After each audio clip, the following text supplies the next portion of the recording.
Saline কাণ্ডে CID তদন্তের নির্দেশ, গাফিলতি প্রমাণিত হলে কড়া পদক্ষেপ, মুখ্য সচিব। অরুণাচল সীমান্তের অদূরে বিদ্রোহী ডেরায় বিমানহানা জুনটার পরিস্থিতি নজরে রাখা হচ্ছে, জানালো ভারত। নমস্কার, আপনারা দেখছেন মুর্শিদাবাদ নিউজ সংবাদ। আজকে তাজা কয়েকটি খবর। নিম্নমানের স্যালাইন দেওয়ার ঘটনায় গাফিলতি প্রমাণিত হলে অভিযুক্তদের বিরুদ্ধে কড়া পদক্ষেপ করা হবে। শুধু তাই নয়, স্বাস্থ্য দফতরের তদন্ত কমিটির পাশাপাশি স্যালাইন কাণ্ড নিয়ে তদন্ত করবে সিআইডিও।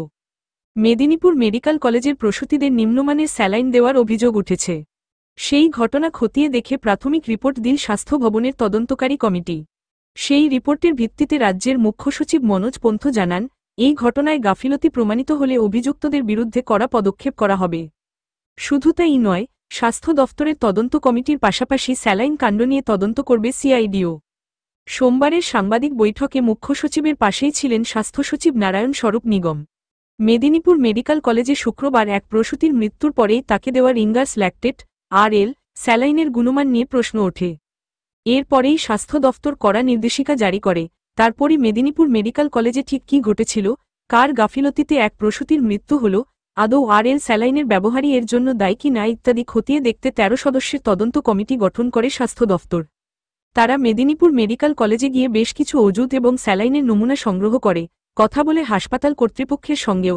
পাশাপাশি মেদিনীপুর মেডিকেলের অধ্যক্ষ মৌসুমী নন্দী এবং স্ত্রীরোগ বিভাগের বিভাগীয় প্রধানকে এসএসকেএম হাসপাতালে ডেকে পাঠিয়ে জিজ্ঞাসাবাদও করে তদন্ত কমিটি। স্বাস্থ্য দফতরের তদন্ত কমিটির প্রাথমিক রিপোর্টের কথা উল্লেখ করে মুখ্য সচিব বলেন, আমরা কোনো রকম গাফিলতি বরদাস্ত করব না, পরিষ্কার নির্দেশ দেওয়া হয়েছে। প্রাথমিক রিপোর্টের পরিপ্রেক্ষিতে বিস্তারিত তদন্তের কথা বলেছি, সেই তদন্ত রিপোর্ট হাতে পাওয়ার পরেই পরবর্তী পদক্ষেপ। তিনি জানান, বিস্তারিত রিপোর্টে যারাই দোষী প্রমাণিত হবেন তাদের বিরুদ্ধেই কড়া পদক্ষেপ করা হবে, ছাড় পাবেন না কেউই। প্রাথমিক রিপোর্টে কি আছে, মুখ্য সচিব জানান, নিয়ম হচ্ছে অস্ত্রোপচার হলে সবসময় একজন সিনিয়র চিকিৎসকের উপস্থিতিতে জুনিয়র ডাক্তারেরা সেই কাজ করে থাকেন।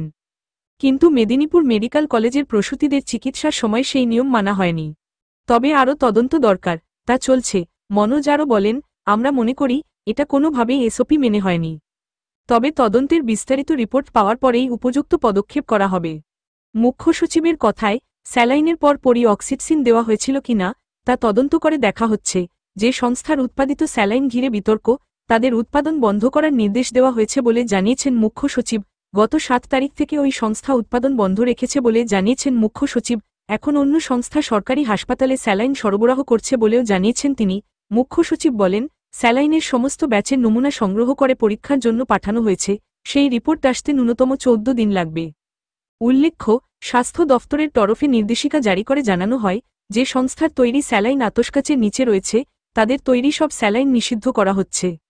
স্বাস্থ্য দফতরের তরফে কোনো সংস্থার নাম উল্লেখ করা না হলেও সন্দেহের তীর ছিল পশ্চিমবঙ্গ ফার্মাসিউটিক্যাল সংস্থার আরএল স্যালাইনের দিকেই।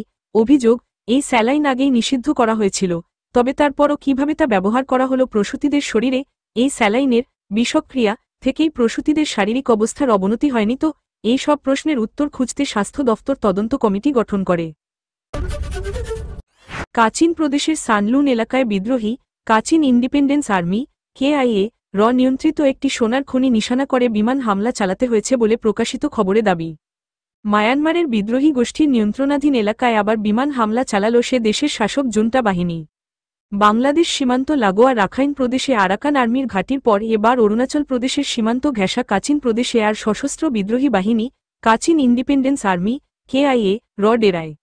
শনিবার থেকে শুরু হওয়া ধারাবাহিক বিমান হামলায় অন্তত ১৫ জন গ্রামবাসীর মৃত্যু হয়েছে এবং ১০ জন গুরুতর আহত হয়েছেন বলে সে দেশের গণতন্ত্রপন্থী নেত্রী আউং সান সু চির সমর্থক স্বঘোষিত ন্যাশনাল ইউনিটি গভর্নমেন্ট নিয়ন্ত্রিত সংবাদ মাধ্যম দ্য ইরাওয়াদি জানিয়েছে। সানলুন এলাকায় বিরোধীদের নিয়ন্ত্রিত একটি সোনার খনি নিশানা করে ওই হামলা চালাতে হয়েছে বলে প্রকাশিত খবরে দাবি। প্রসঙ্গত, মায়ানমারের অন্যতম ধনী বিদ্রোহী গোষ্ঠী কেআইএর নিয়ন্ত্রণে রয়েছে মূল্যবান ধাতু ও রত্নের বেশ কয়েকটি খনি। তাদের যোদ্ধার সংখ্যা প্রায় ৭,০০০। কেআইএর মুখপাত্র কর্নেল নাওবু আজ এএফপিকে বলেন, হতাহতেরা সকলেই সাধারণ গ্রামবাসী। মায়ানমারের উত্তরতম প্রদেশ কাচিনের সঙ্গে অরুণাচলের পাশাপাশি চীনের ইউনান প্রদেশ এবং চীন অধিকৃত তিব্বতের সীমান্ত রয়েছে। ফলে স্পর্শকাতর এই এলাকায় সংঘর্ষ ছড়ানোর উদ্বিগ্ন নয়াদিল্লি। ভারতীয় সেনার প্রধান জেনারেল উপেন্দ্র দ্বিবেদী বলেন, মায়ানমার পরিস্থিতির দিকে আমরা নজর রাখছি। প্রসঙ্গত, এর আগে চলতি বছরের গোড়ায় জুনটার বিমান হানা অন্তত 40 জন গ্রামবাসী নিহত হয়েছিলেন আরাকান আর্মি নিয়ন্ত্রিত রাখাইন প্রদেশে।